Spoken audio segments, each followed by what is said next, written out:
Battle Brothers is a turn-based nightmare created by German developer Overhyped Studios, which puts you in the shoes of Commander Fuck All in fucking nowhere Germany, running his company of fucking nobodies. Starting the game, you get a few options for maximum role-playing pleasure, like choosing your banner and naming your company. Depending on your choice, you'll start with a few men, a group of poorly trained farmers, a few battle-hardened barbarians, some competent archers, or, if you want a relatable experience,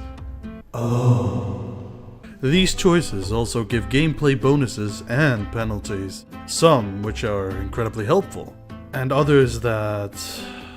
Oh shit. You need the Warriors of the North DLC for origin choices.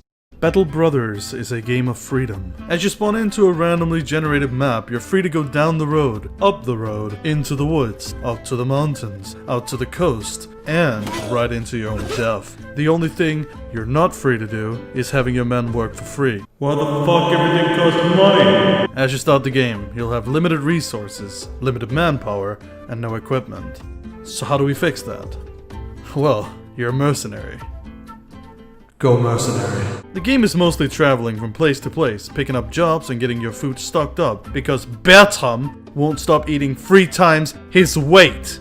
While there is management of resources, jobs, and relations, the main focus of Battle Brothers is your Battle Brothers, your mercenary company of shepherds, fishers, priests, caravan hands, tailors, rat catchers, and horse fiddlers. You can hire actual soldiers, but they're expensive, so you'll have to make your own out of the sorry lot you hired down at the docks. You can even name them, but I wouldn't recommend getting too attached. Battle Brothers is hard, and you will lose men in the process. The game has permadeath, and sometimes you just gotta say fuck it and let Hansi Hinterseer die for the greater good. Chance is your man might not die, but will pick up a permanent injury instead, making his life and your life much more difficult in the field. As your men gain experience, you can level up their skills and perks, which is important, as you can turn them into something viable or make them useless. The game is all about composition of your troops and the weapons that you use, as some weapons are made to break armor, stun, bleed, and ignore armor altogether. It's a game of strategy, but most importantly, it's a game of RNG. Battle Brothers incorporates a lot of well-known RPG features, but also strategy ones, like morale and zone of control, which can play into each other, as any character running low on morale will attempt to flee, and if they do it inside of a unit's zone of control, they'll most likely die.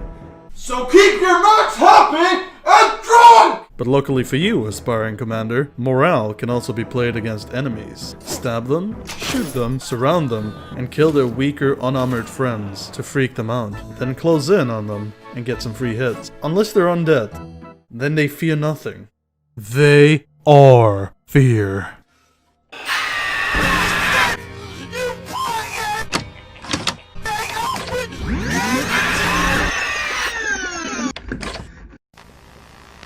Let's talk jobs. If you want to keep your company happy, you need to pay them. And to get paid, you need to put their sorry lives in danger. Your first hour or two of Battle Brothers consists of barely scraping by, as you go from town to town to take shitty jobs for shitty pay. But you'll slowly have hardened mercenaries from your surviving men, and fame of your company itself, allowing you to not only get paid more, but also take jobs from one of the 3 noble houses on the map. While this is much more profitable, it also means the jobs themselves are getting harder, and those battle-hardened mercenaries you trained all those hours ago are nothing but just another target to the horde of goblin sniper teams, trained in guerrilla warfare with over 300 confirmed kills. The survival of your company comes down to how good you are at choosing jobs, as some of them are too far away, some are too hard, or some just aren't worth it at all. There are also town mechanics, sometimes quest related, sometimes not. There's also your relation to different towns and noble houses, where a positive relationship could be beneficial, as you save their asses from danger, and they save your ass from poverty and starvation. Or you could rob their caravans, kill their villagers, and be bought entry from every single city on the map. which I wouldn't recommend, as you need at least one to get fed. If you do, I suggest only raiding a single faction, or else you're probably gonna get eaten by your men. Battle Brothers doesn't have a story, or at least not any main quest. The world is brutal and depressing, and there's a lot of random events in and out of the camp that pops up during your travels. Some have good outcomes, while others less so. And you get some comical insight of citizens and the ruling class of the towns and cities of the world through quests. It's well written, but not necessary to read, as you can just skip through it and wonder why your guy has a broken nose all of a sudden. The modding scene for the game is pretty barren, as there's no official modding support, but there are some useful and helpful ones. And some ambitious ones. They do be looking kinda quirky though.